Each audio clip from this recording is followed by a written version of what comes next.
Blessed day to each and one of us, and to our professor, Mr. Orlino Rabago Jr.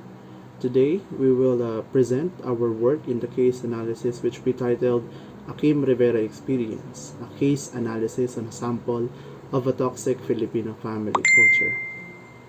And allow me as your group moderator for today's presentation and also as the group leader. I am with me with my members, starting with Miss Eloy Sahina, Mr. Lian Lissing, Miss Erica Diego, Mr. Josiah Hidalgo, Mr. Jeremy Balbuena, and Mr. Nathaniel De La Cruz.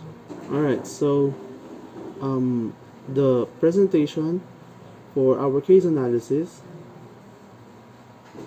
will start with the introduction, followed by background of the study, and the case analysis problem discussion, which has two parts, the local discussion and the foreign discussion, followed by proposed solution with main and alternative proposed solution, and conclusion, and also our reference at the end.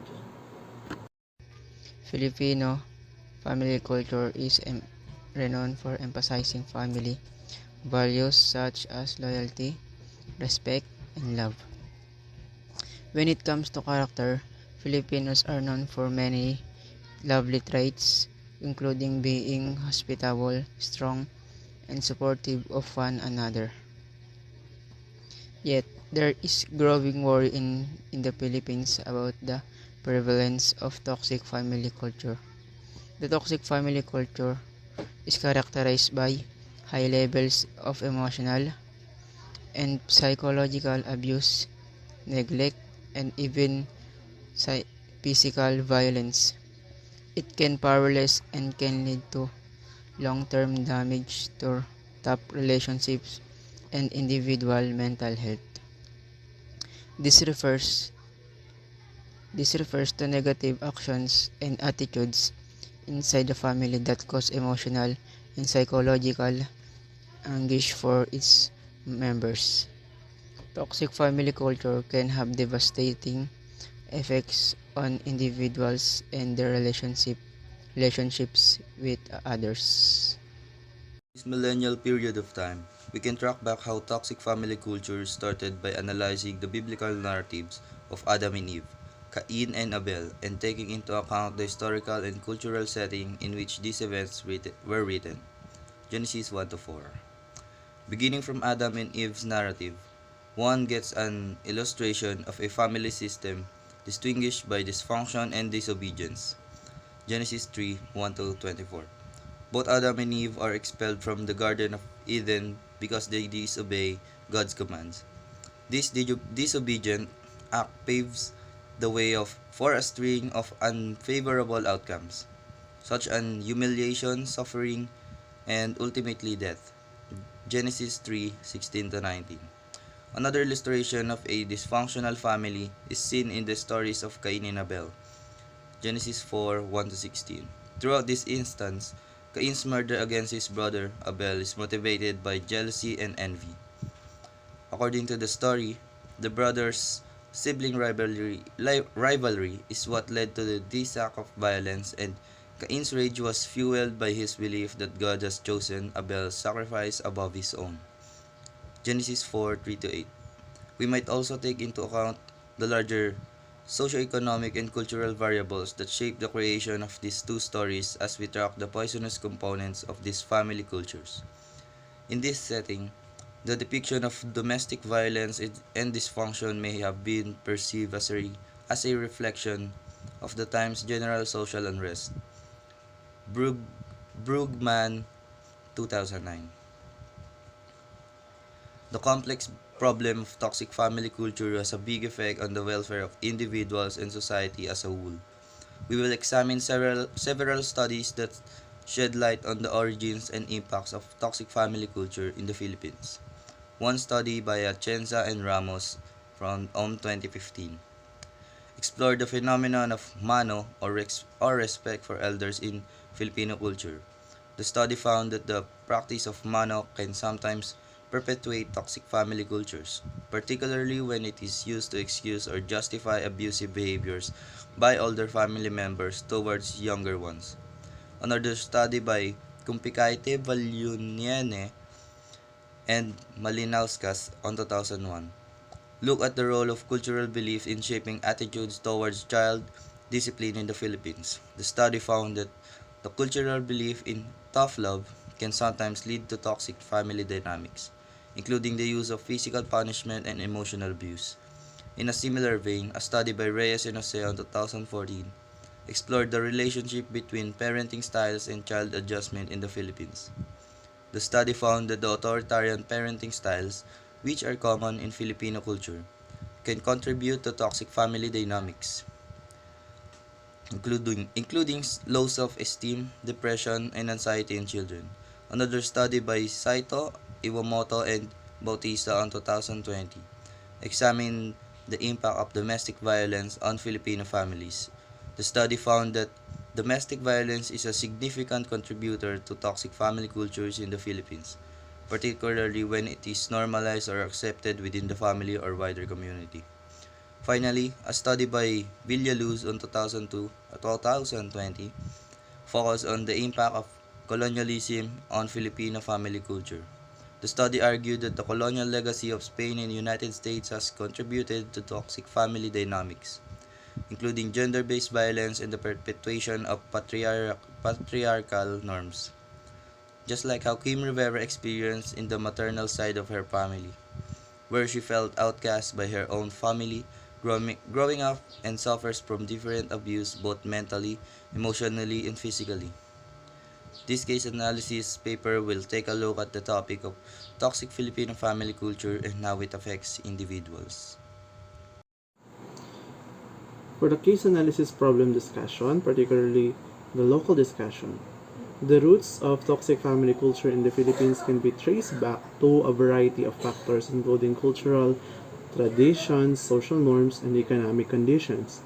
But in this section, we will discuss some pieces of study results that help explain the causes and effects of the toxic family culture in the Philippines. In the case of Kim Rivera, a social media influencer who describes her family as a toxic one by going public about her experiences in her family through her viral social media post. According to a study by Ateneo de Manila University, emotional abuse, neglect, and physical abuse are prevalent in Filipino families. Carino 2008. In the case of Kim Rivera, she did not receive the emotional and moral support that she needed from her maternal side of family. When Kim attempted to discuss what had happened with them, she was physically assaulted by her aunt and grandmother. And furthermore, a study by the University of the Philippines found that toxic family culture can lead to intergenerational trauma, with negative experiences and behaviors passed down to the next generation, perpetuating the cycle of abuse and dysfunction. David and Okazaki 2006. These studies highlight the need for increased awareness and support for individuals experiencing toxic family culture in the Philippines. So, intergenerational trauma is essentially ito po yung instead na na-cope up yung problema dun sa family toxic family culture na pinanggalingan, naipamana niya pa sa mga naging anak niya and sa mga sumunod na henerasyon. Intergenerational trauma. Yun lang po yun. Yung hindi katulad po ng iba, meron kasing mindset na yung iba hindi daw yung naranasan sa pamilya ng mga katoksikan, hindi niya maipapamana sa kanyang nagiging mga anak, no, sa kanyang magiging sariling pamilya. Pero in the case sa resulta na lumabas sa pag-aaral ng University of the Philippines, nagkaroon pa ng intergenerational trauma na ipamana pa sa kanyang sariling pamilya.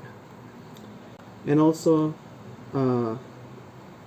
Kim Rivera is an established online entrepreneur, influencer din siya, and she turned her audiences eventually na maging clients niya na sumusuporta sa kanyang business. So, dito lalong naramdaman niya yung pag-unlad ng buhay niya, pag-asenso niya, no? Pero kasabay nung pagiging online entrepreneur at influencer, mas lumalim yung inggit. Pakiramdam niya ha, mas lumalim yung inggit sa kanya nung kanyang pamilya. Particular na nga po yung kanyang grandmother and yung tita niya.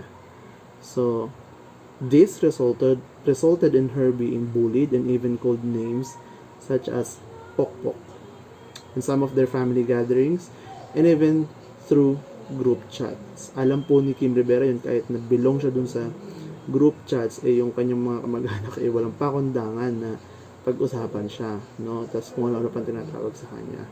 So this proves the study of Gatchalian 2001 focus on the impact of social media on family dynamics in the Philippines.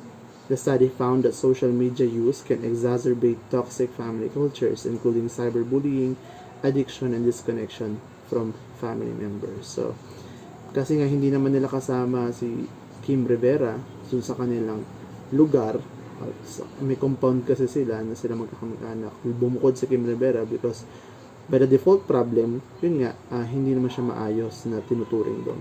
So, sa social media lang siya na monitor ang mga kamag-anak niya. And lahat ng pinupush sa social media niya is about success.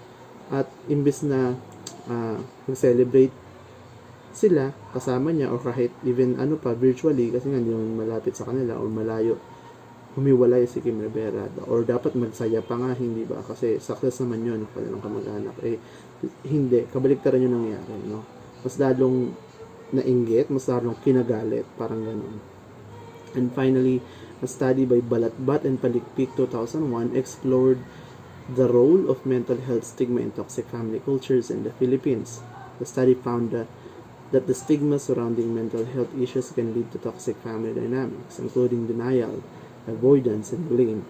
This shows the reason why Kim Rivera experienced mental torture resulting to major depressive disorder and clinical anxiety, all because of the way she was treated by her own family. So, growing up, nagkaroon siya ng major depressive disorder and clinical anxiety dahil nga sa mga pinagdaanan niya sa kanyang pamilya, no? Kung mababalikan natin, umpisa pa lang, no, wala nang emotional or moral support man lang sa kanya.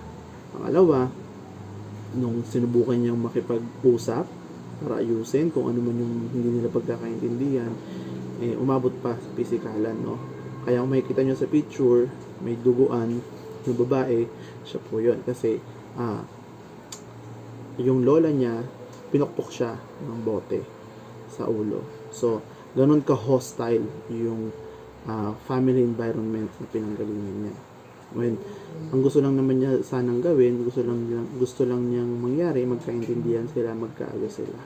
At tigilan yung mga masasakit na sinasabi sa kanya na hindi naman totoo. Imagine sariling tita niya, tapos lola niya, sasabihan siya ng pok-pok. So, that is very degrading, no? Tsaka hindi rin katanggap-tanggap kasi marangal naman at tapat yung trabaho niya bilang social media influencer at online entrepreneur. And for the foreign discussion, will be presented by Mr. Nathaniel de la Cruz. Foreign discussion. A recent study found that families with toxic cultures are more likely to experience conflict, abuse, and dysfunction. This is consistent with other research that has found that family conflict and abuse are common issues in Japanese, American, and Australian families. And research has found that toxic family cultures can have serious consequences for children who grow up in these environments. A recent survey conducted by the Ministry of Health, Labor, and Welfare in Japan found that nearly 20% of respondents reported experiencing some form of abuse within their family. NHK World Japan 2020. And toxic family culture is a widespread issue in Australia. According to a report by the Australian Institute of Family Studies, approximately 1 in 6 Australian women and 1 in 16 Australian men have experienced physical or sexual violence from a current or former partner. And this violence can often occur within the context of a toxic family culture where negative attitudes and behaviors are normalized and accepted. And according to Zimmerman's 2015 research, there exist various forms of harmful family environments. One way in which these toxic cultures can manifest through emotional abuse that involves belittling, censuring, or defaming kinfolk. So, physical maltreatment against relatives is another kind identified by Lindsay and Campbell 2017. Additionally, neglecting essential provisions such as food security, medical assistance, among other necessities, constitutes a further way their mental families affect their members' well-being. And toxic familial environments can have various harmful consequences for family members. Mental health concerns that like mental health concerns like depression, anxiety, and others may manifest due to such an atmosphere. Shen and Wei 2020. And, could, and it could also lead individuals to develop low self-esteem, insecurity, or a poor sense of self-worth. And it might result in social alienation, where relationships that help are distant as well as create difficulty around building meaningful connections. A study has also found a number of elements that support the development and continued existence of toxic family culture. Parental use of substances is one such cause, which can result in familial discord, abuse, and neglect. Another factor is intergenerational transmission, whereby toxic behaviors and attitudes are passed down from one generation to the next. Harris 2018. And finally, cultural norms and values can also play a role in perpetuation, per- perpetuating toxic family culture. Lack of moral support. For both Kim Rivera and her family, it is important to communicate needs to the family members, effectively be honest and specific about what is going through and what kind of support one may need from one's own family. In managing difficult family situations, active listening is crucial, as it conveys to the family that the message is important and understood. Establishing a network of social support outside of the family can be critical if the family is unable or unwilling to provide the necessary help. This network may include family members, close friends, co-workers, neighborhood association, and even a therapist in any relationship. Reciprocity, expression of gratitude, availability, and encouragement of successes are essential. If an individual's family cannot provide the assistance they require, seeking support and advice from outside sources is acceptable. It is important to remember that there are people who can give the love and support an individual deserves, and seeking them out can make a significant difference in managing difficult situations. Our group suggests that Kim Rivera must seek help to the family and close ones to have someone accompanying her. His and what he is been going through. Physical abuse assault. The group understands that physical abuse from family members can be a traumatic and challenging issue. However, there are steps that Kim Rivera can take to protect herself and avoid physical harm.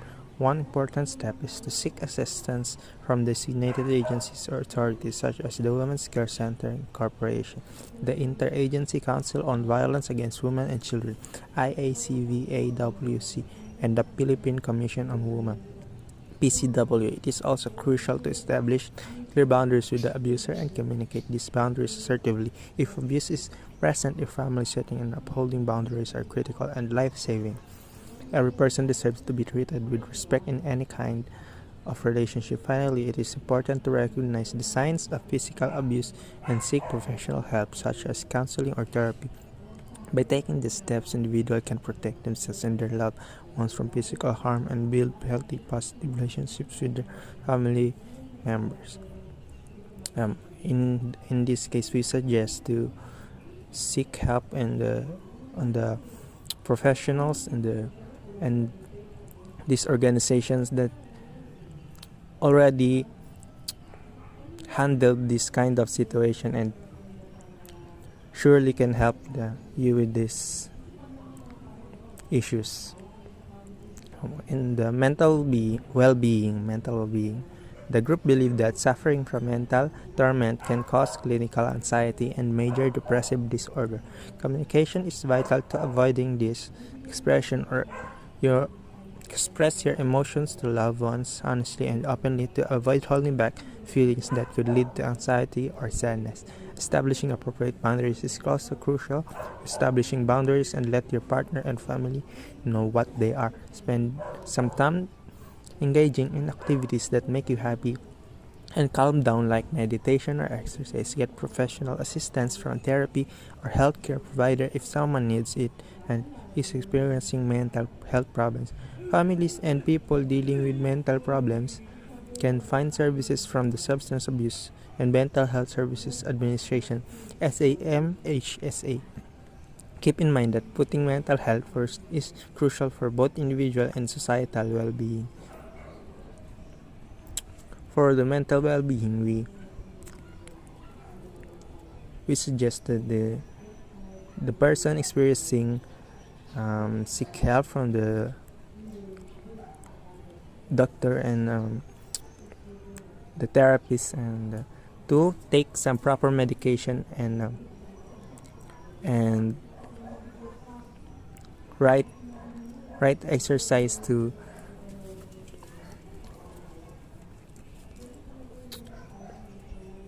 fix the mental health problems he or she is experiencing.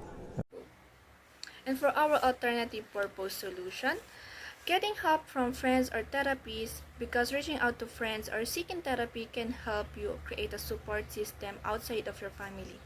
Seeking support from friends is totally fine para mais yung nararamdaman mo about your family situations. And establishing boundaries. Establishing boundaries with family members who are not providing the necessary support. It is acceptable behavior from family member and make one's intentions clear. And for our second alternative purpose solution, it is important to make immediate action to protect Kim Rivera and perhaps file a criminal case against her family who physically assaulted her. And if the assaulted is nag 50-50 yung buhay, pwede siya mag-file ng case against her family. And dahil nga kilala tayo mga Pilipino na mapagmahal sa pamilya, pwede natin to mapag-usapan and settle the matter diplomatically. Physical assault is never acceptable and you have the right to protect oneself and seek help. And for our alternative purpose solution, seek professional help from a mental health provider. A therapist can offer a variety of treatment options such as cognitive behavioral therapy or medication to help manage symptoms. Dahil nga sa mga nangyari kay Kim Rivera, naapektuhan ang kanyang mental health. Pwede siya magpakonsulta sa therapist and makakatulong yan pa sa mga nangyaring issue niya about her family. They can also provide a safe space for individuals to express their feelings and work through underlying issue. Engage in self-care activities, reach out to support system, join support group, and identify and avoid triggers to manage major depressive disorder and clinical anxiety symptoms resulting from mental torture. After analyzing the case analysis about the toxic Filipino family culture, we can conclude that the issue is deeply rooted in the culture and tradition of our country. The group analyzed, therefore, concluded that the toxic family culture is deeply ingrained issue in the Philippines that affects countless families and individuals. So, the emphasis on family loyalty and obedience to elders, coupled with lack of open communication and mental health awareness creates a toxic environment that greatly impact the mental and emotional well-being of individuals. So to address this issue, this case analysis, importante sa bawat isang pamilya na magkaroon ng open communication and ma-prioritize yung mental health ng bawat isa. And kasama rin dito is yung seeking professional help and therapy because it greatly benefits individuals who are struggling sa isang toxic family culture. So additionally, importante rin sa isang society as a whole na ma-recognize yung negative effects of this culture and mag-work towards para ma-promote yung healthier family dynamics. So, despite the efforts to reduce yung Filipino toxic family culture in recent years, it remains a pervasive force lalo na sa Filipino society. In order to effectively tackle this issue, it will create a unified effort from all members of the family unit as well dun sa wider social changes and intervention to address underlying causes. Based nga sa proposed solution that we have, throughout those solutions, families can have the resources to develop healthier relationship and build a brighter future for generations to come. Overall, the Filipino toxic family culture is a complex issue that requires multifaceted approach to address. So by prioritizing mental health and promoting open communication, we can create healthier and happier society for all.